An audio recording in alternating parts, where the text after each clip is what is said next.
Hello, welcome to the Real Life in Real Time. This is Andrew.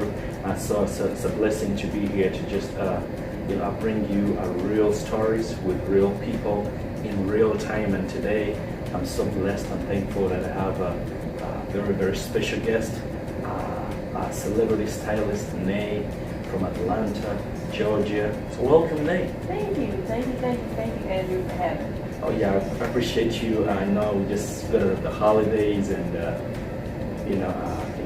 everybody's trying to get the year started, and and today being a weekend, I really appreciate you, being with us today. No problem. Yes, so I just want to chat about, we met in an interesting way, and we talked, and I really thought you had a very good story that people would love to hear. So first, tell me about yourself. Well, my name is Rathanae Smith. I'm from Dayton, Ohio. I am a hairstylist. I absolutely love what I do. Being a hairstylist is what brought me to Atlanta in the first place. I enjoy working with kids. I love being behind the chair. I just started managing the salon that I work at now. I hired 2 girls. What was it, last week, I believe, and they both started at the beginning of this year, so that was awesome. It was a great way to start the year. I actually only been managing the salon for a little bit over a month, so to be managing and then hiring the girls and have them in here and starting at the beginning of the year, that's pretty great. So, but yeah, I'm a hairstylist. I love what I do, and that's a little bit about me. I'm 29. I don't have any kids. I'm out here really trying to build my brand. The name of my company is Camera Ready Hair Studio. The name of the salon that I work in is Salon La Magique. We're located on Six Flags Drive. Very nice salon, good location, great area, up and coming, growing. That's me. I'm hair. Oh. I'm camera ready. So do you only do hair, or do you do other stuff? With skin or? My main focus right now is kind of just doing hair. I do a lot of volunteer stuff with kids. Like I'm going to do etiquette club tomorrow where I go to talk to kids about hair care and nail care. So that's kind of where I step outside of my hair box, is where I go and talk to the kids. Just about building confidence and self-esteem and just trying to give back to them and making sure that they know that their appearance really matters. So I personally don't do a lot of makeup at the moment, but hair is definitely what I do. Braids, cutting color. I love cutting color. I just love being behind the chair in general. It's kind of like my sanity. It's my sane areas when I'm behind the chair. So that's me. Yeah. So tell me, so how long have you been doing this, the hair thing? Professionally, I have been doing hair for 5 years. I actually was journaling the other day, and I kind of just was trying to figure out when did the love really start for hair. And I remember when my mom would go get her hair done. And this was before I was even probably old enough to even think about what I wanted to be, but I was really intrigued with what the ladies were doing in the salon. I wasn't ready to leave after my mom's hair was done. I wanted to see how they curled her hair, and I wanted to see how they shampooed her hair. And I remember before I even started working, just wanted to go up and sit in the salon and volunteer and just learn how to shampoo hair. So professionally, I've been doing it for 5 years, but I really think it's been kind of brewing in since I was looking. At 11, I taught myself how to braid. I started braiding my sister's hair. Then I started doing my mom's hair. I did hair in high school, So did you used to charge, girls at your high school or in the neighborhood? Yep, I used to sit outside when I was younger on my mom's porch because I couldn't have people in the house braiding hair. Telling them to come through and have their hair clean because my mom didn't want me using her power and water and raising up her bills. I was like, shoot, I was paying boo for it before I knew what boo for it was. So yeah, I was the kid in the neighborhood braiding hair, sitting on the porch, sneaking people in the house to braid their hair. And my mom was like, you better, I don't want people over here at my house like that. So yeah, I've been doing hair for a long time. Oh, wow. I found the passion for it and really realized I loved it about 5 years ago. Yeah. Wow. And I believe, where you are right now, the future looks so bright, especially in Atlanta, with the movie industry, with fashion, it's like the capital, the entertainment capital, only of the South, but coming up really, in the whole U.S. What do you think about that? I think it's awesome. I really think that it's great that we don't have to go, because ultimately, I know for me, I want to go to Cali. I want to be in California. I want to be in LA doing hair.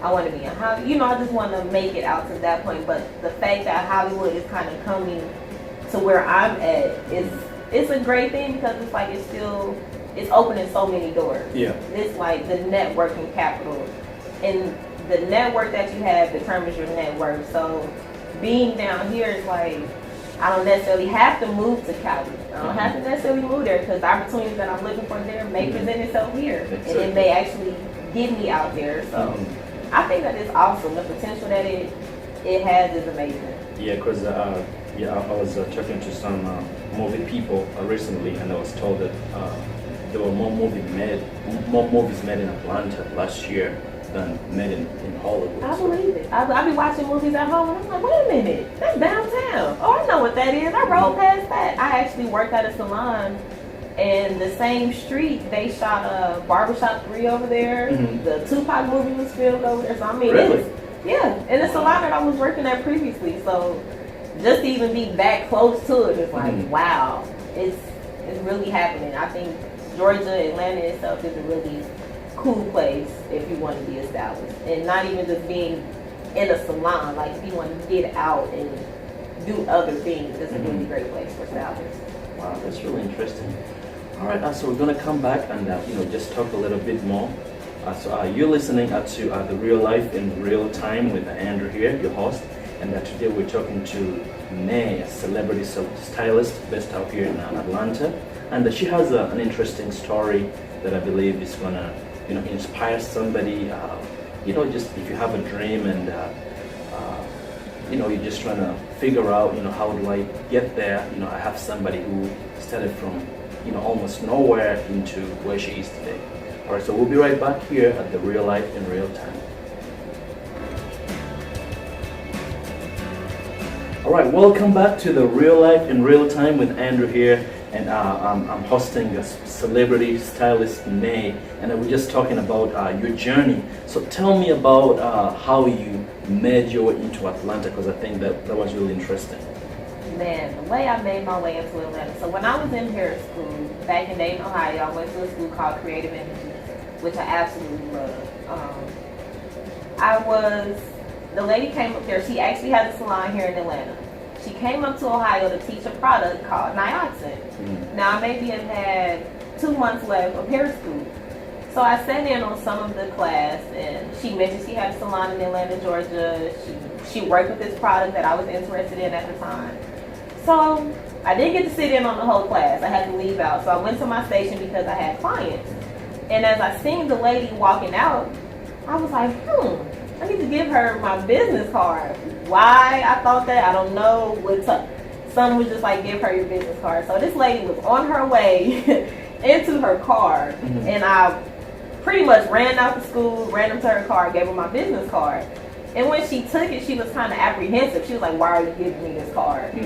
So a few months go by, and I'm at the same station I was in when I seen her leave.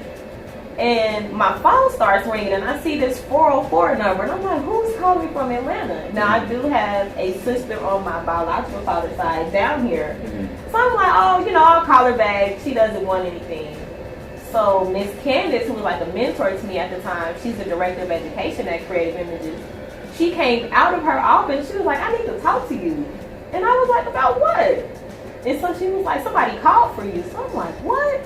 So then I look back at my cell phone, and then I see the message from Adrian, which is the lady who had the salon in Atlanta. So I call her back. She's like, pretty much, I fired my entire staff. I want you to come down here and work for me. Wow. Wow. Now, mind you, I have like 2 months of hair school, maybe a month left at this point. So I'm like, how am I going to make this happen? Now, I kind of have been looking into leaving Dayton in the first place. Like, I was thinking about going to Columbus, Ohio. But instead, Atlanta presented itself. So I'm like, okay, how am I going to get to Atlanta? How am I going to make this happen? So I called my sister on my biological father's side, and I said, hey, I met this lady in Atlanta. Well, I met the lady, she's in Atlanta, she wants me to come work for her. I need to come down there, I need to come stay with you for a while. And I didn't know what her response was going to be. I didn't know how that was going to work, but Lord's will, it worked. You know, she told me I could come down, so I moved down. I may have had 30 days to let my family know that I was actually moving out of state. I moved to Atlanta on the bus. I had one suitcase, one huge suitcase, probably bigger than me. And I had less than $200, and I came to Atlanta to go after what it is that I want to do, and that's where I'm at now. Wow, so wait a minute. So you had never been to Atlanta before? I had never been to Atlanta before. Like ever? Like I drove through Atlanta to go to Florida to go to Universal Studios, but other than that, I had not been in Atlanta, Georgia. Wow. And so it's so interesting because you said you just gave the lady a business card. You didn't, say anything about yourself, and so I think, to the entrepreneurs out there, as things like a business card, so was this like a professionally done business card? What do you think might have attracted this lady to even call you back? Honestly, I don't know, but it was a little purple card that I made on Vistaprint. It had shout out to Vistaprint. Shout out to Vistaprint. I had just my name, my number at the time, a slogan that I may have been going through. And I gave her the card. I said, look, I graduated in a couple months. If you looking for a stylist, let me know. And that's literally all that I said to her. Wow. And she called me, and I came down here and I worked for her. It's been such a... But what it is it's not about... For me, I don't think it's about her coming to me. It's the fact that I followed what inside of me told me to do. Because had I not gave her that business card, I probably wouldn't be sitting here interviewing. You wouldn't be sitting here interviewing me right now. I probably would still be in Dayton, Ohio, but I overstepped that fear of what is, and I just went for it. Wow. And I really just went for it. And I don't really know what made her decide to be like, hey, let me call the little girl in Dayton, Ohio. Yeah, that's really amazing because I would think that, her being in Atlanta, she sees so many people, and, for you to even stay in her mind. But it also speaks a lot to me about, going after, because many times, we pray, or I'm praying for this to happen, I have this dream, or like you said, you've never been to Atlanta, though you had a sister, but, you didn't really have a reason. I didn't have a reason. Yeah, but you had to go after it, and so it's just for, to the listener out there, and you have a dream, whether it's being in the movies. Actually, I just know this girl. I used to live in Boston, and she was just a little girl doing her own thing, and she just loved acting. Then all of a sudden, Atlanta's popping up, and then she moves to Atlanta. She didn't know anybody, and. So a few months later, I'm reading stuff on Facebook. She's in movies and working with celebrities. Yep. So it's just, it's really the opportunities are there, and you don't really have to know, somebody, but you just have to, I think, just believe and put yourself out there. I mean, you have to really put yourself. It's the small things that matter. Like, and I believe in spirits. I believe in energy, good energy and vibes. And I believe that energy that she felt may have been like, she's serious. Wow. Even with me being in hair school, like, it's 2018 now, and I feel like it makes sense to speak on it. But when I was in school, I started school in 2012. I graduated in 2013. I have books, journals, and everything else that have in 2018 that I want to own my own salon. That's what I was working towards. Here it is, 2018. I don't own a salon that I work in right now, but I'm managing it. Yeah. I am a step closer than where I was at 5 years ago when I moved down here and got off that bus. I stayed by myself. I live alone. I manage a salon. It's like, if you would have asked me when I first moved down here what it would have been like and how I would have actually started, I wouldn't have been able to tell you. I just know that I was going to put my little pieces together and just keep trying. And eventually it will come together. And I mean, that's really what keeps me going, is knowing my goal and my dream, and not letting anybody else tell me what my goals and my dreams are, or how to reach them. Because what works for me might not work for the next person, but what works for me may be able to help the next person. That's right. So you gotta walk in your own walking your own destiny, walking what it is that you really want. And that's really what I did. I was ready for change, and I went for change, and change is happening. Wow, well, that's amazing. So we're gonna come back and talk a little bit more about your life, and for those of you listening out there, thank you so much for tuning in. This is the Real Life in Real Time, and today we're talking to a special guest, celebrity stylist NAE, here in Atlanta, Georgia, and it's just amazing, young lady and the opportunities that she's gotten into and where her life is going. So we'll be right back here at the Real Life in Real Time.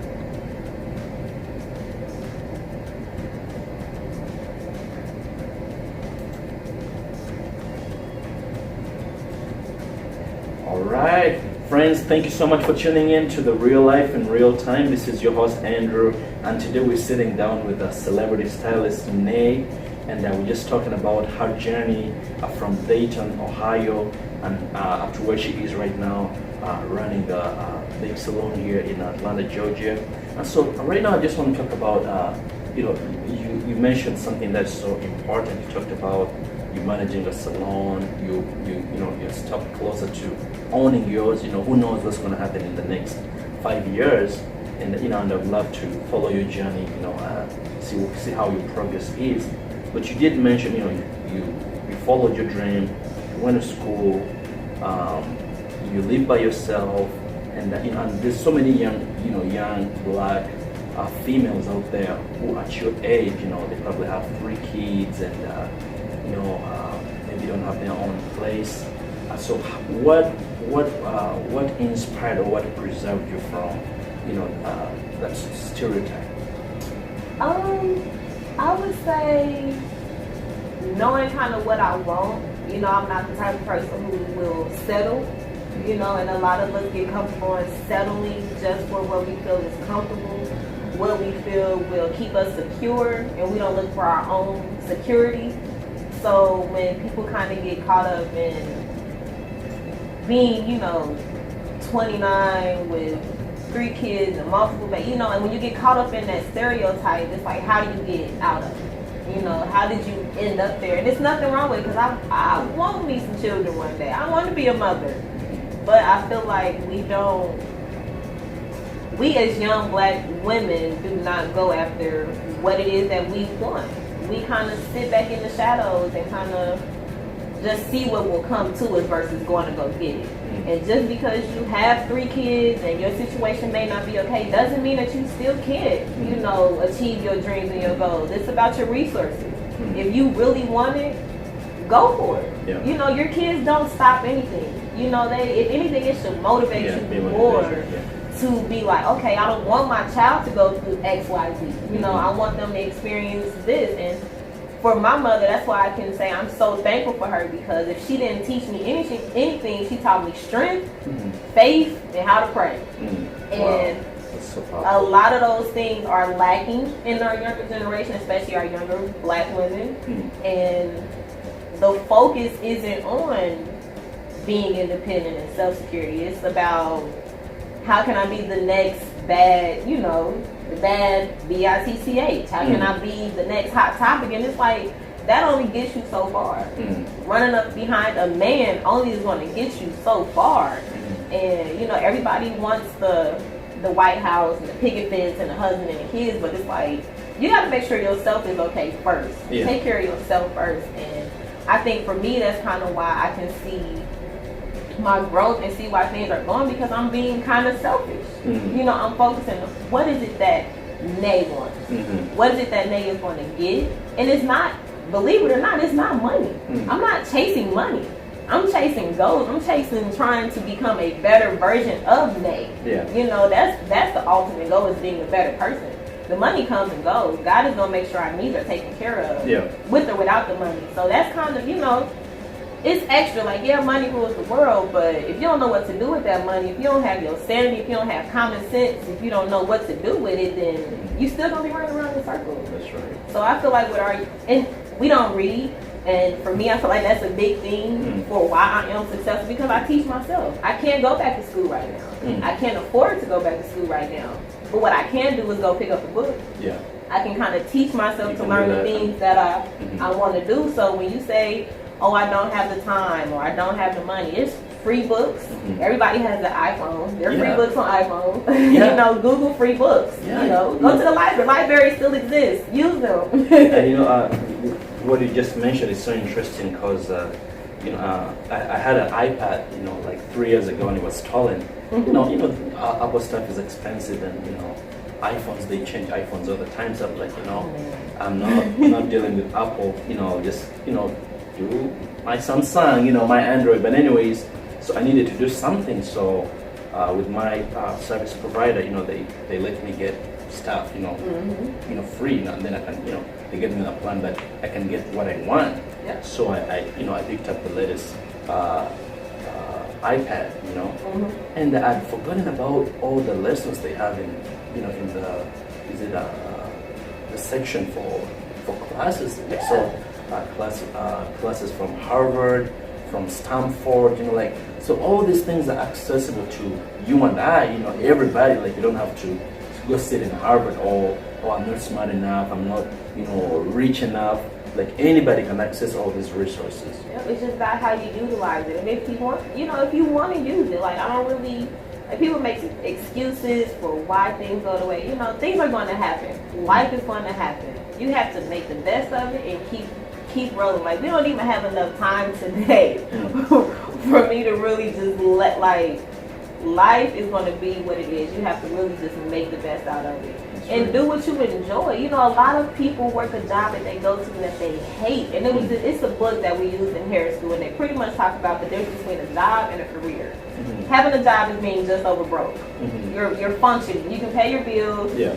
You can do the necessary stuff to get by. When you have a career and you have something that you can wake up and do, whether you get paid for it or not, then that'll keep you going, because you're not going just for the check. Like, I love doing hair. Yes, I want to get paid for my services. Yeah. But Monday, when I can go talk to these kids about nail care and hair care and their self-esteem and building them up, to me, that's more of a reward than you putting some money in my hand because I'm touching a child. You know, I'm helping somebody with their self-esteem. I'm helping somebody determine what they want to be later on down the line. So for me, I enjoy the platform that the hair gives me to be able to go talk to the kids and give back and, you know, just see where the help is really needed. And it's in the kids. And that's why I really, if anything that I've loved the most about the platform with doing hair is me being able to give back to the kids. Wow, that's powerful. So are you doing this yourself, or do you have like a foundation to get through it? As of right now, it's just me. Just you? It is just me. I go to the school, I buy whatever it is that I need for the kids. Like for nail care, I need to get brushes, emery boards, you know, bowls so they can put their fingers in. Like, we're going to do a whole little exercise, but that's all out of my pocket. That's all out of me. And at some point, I would love to have a non-profit or maybe have a charity where people can kind of help, but to grow it to a bigger scale. But as I grow, it'll grow. But as right now, it's me. Yeah, and I think that's really powerful because, you know, like you said, you don't even have a foundation set up yet, and most people say, oh, I want to wait until I have, you know, people supporting me. I want to wait until I have, you know, I have a grant from the government or from a celebrity for you to do what you're doing. I think that's really powerful, and you know, we'd like to come, you know, next time you're having one of those outreach events and just see what you do in the community. Awesome. I would love that. Yeah, so tell me a little bit more about like your family growing up. How was the family setup growing up? Oh man, my family setup was great. It was cool. I mean, I can't complain. I had both my parents. I had my mom and my dad. I'm the oldest. I have a little sister and a little brother. My mom is hilarious. She is one of the funniest people that I know. My dad is awesome. My sister. I mean, of course, like all children, we have kind of a rough childhood, but they made sure that we were taken care of. My needs were met. They loved on us unconditionally. And I think for one reason, that's why I'm ready to have a kid, because I don't see parents loving unconditionally with their children. Like, they're not asking, how was your day at school? What did you learn? How are you feeling? What's going on? Why did you I don't really see that. And my parents put that, like, they talked to us. Yeah. They made sure we were okay. They loved on us. They joked with us. They took us out. We had fun. I mean, shout shouts out to my parents, man. They did a really great job. Yes. So are your parents still together? No, unfortunately they are not. But if you see them together, you would not know that they are divorced. I mean, the respect that they have for each other is awesome. It's awesome. So how old were you when your parents divorced? I was, let me see. I want to say I was going through middle school, about to go to high school. So how did that impact you? Well, honestly, our parents, they kind of kept their business. Like, I knew my dad kind of moved out. I kind of knew what was going on, but they didn't really let it affect us too much. The normal. Yeah, I mean, it kind of was going, like, when he moved out, it was a little different because it's like, well, where's Dad? You know, we're going over Dad's for the weekend. So that was a change, but it wasn't detrimental because they still did what they were supposed to do as parents. Of course, I was sad. Of course, I was like, why are my parents not together? Yeah. But it didn't hit me like a, like, oh my God, how are we going to survive? How are we going to? Because they still took care of us together. And my dad, the man I'm speaking about, Terrence, he isn't my biological father. He's my stepdad. Wow. But I wouldn't trade him for the world. I never considered him, stepdad. That's my dad. Yeah. He's a very stand-up guy. Even after him and my mom got divorced, he was still there for us. It sucked. I mean, to this day, I tell my mom and dad I'm gonna get y'all back together. So if you ask me, my parents are still cordial. They still took care of us. So even though they didn't stay married, they still were awesome parents. Wow, they still respected each other. So tell me about, like, how about, do you mind sharing with us about, like, your real dad? Biological dad. I mean, he sells cars. He is a very like, cool guy. He is just Mr. Cool. He's Mr. Finesse. I mean, he's nice. I mean, we talk now. We do have a relationship. I don't have anything bad to say about him. Is he here in Atlanta? He's in Atlanta. He goes from Atlanta to Ohio as well. But I mean, he's a cool guy. I don't really know too much about him, but he's cool. He's nice. But I love my dad. I love my dad. Well, that's a very strong dynamic you just mentioned, because I know many kids who just find it so hard to just to deal with a step parent. Personally, come from a very large family. Different moms, and but like you said, I never call them stepmom. I got 5 moms. But I could go anywhere and have a meal and have a good time with my other siblings, and that was just mom. So I think that's really powerful. So I think we're running out of time, but I would like to come back next time and just continue with the conversation. But thank you so much for tuning in, all our listeners, and thank you so much, Nate, Thank you so much for talking to us. I know our time is gone, but we will definitely catch up again, and we wish you the very best in your journey. And for those of you, if you want to follow us on social media, we have a Facebook page. It's Real Life in Real Time Podcast. That's on Facebook, but you can also catch us on our network, Keyzto Media. That's KEYZTOE Media. That's on YouTube, Facebook, Twitter, Instagram, and I will have this show on there as well for you to listen later on. Thank you so much again. No problem, Andrew. If you guys would like to follow me on Instagram, you can follow me at cameraready.studios. On Facebook, I am Nay the Stylist. Simple, easy. You can find me. The salon is Salon Le Magique on Six Flags Drive, and that's also on Instagram. So please reach out. Please listen. Please listen to Andrew. He's awesome. Thank you so much. Yeah, I really appreciate you so much. Thank you so much for being with us. Had a great time in this new year, and thank you so much for listening in. Catch this podcast on Stitcher. It's on Blog Talk Radio. If you have iTunes on the iPhone, just put in Real Life in Real Time or Keyzto Media, and you'll be able to catch us here. Thank you so much.